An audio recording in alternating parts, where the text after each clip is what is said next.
దేవుని బిడ్డలారా మీరు గమనించండి, ఒక కుటుంబం అనేది ఏర్పడిన తర్వాత చాలా బాధ్యతలు ఉంటాయి.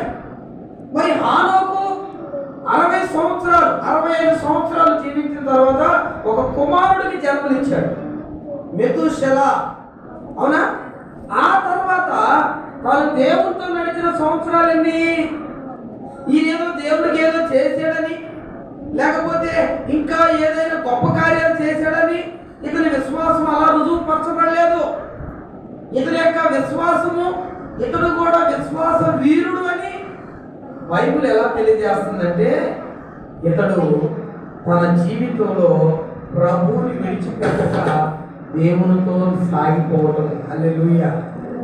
భార్య ఉంది, భర్త ఉన్నారు, బిడ్డలు ఉన్నారు, బాధ్యతలు ఉన్నాయి.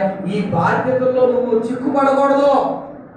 ప్రభువుని వెంబడించే విషయంలో చిక్కుపడ్డామంటే నీలో విశ్వాసం తగ్గిపోయినట్టు, నీలో దేవుని మీద విశ్వాసము లేనట్టే.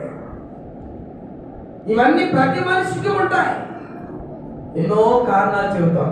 ఎందుకంటే ప్రార్థన మానేశారు, పొలంలో కలుపు వచ్చింది, వర్షం పెడితే మళ్ళీ పెరిగిద్దామని ఈరోజు ఆదివారం అని తెలిసినా మేము ఎందుకు తీసుకున్నాము.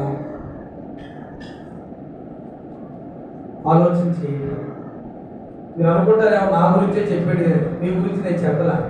మన విశ్వాసం సన్నగిల్లిపోయింది అక్కడే. మన ముందు ఏదైనా ఒక చిన్న పని కనపడింది అనుకో, ప్రార్థన మిస్ అయిపోయింది.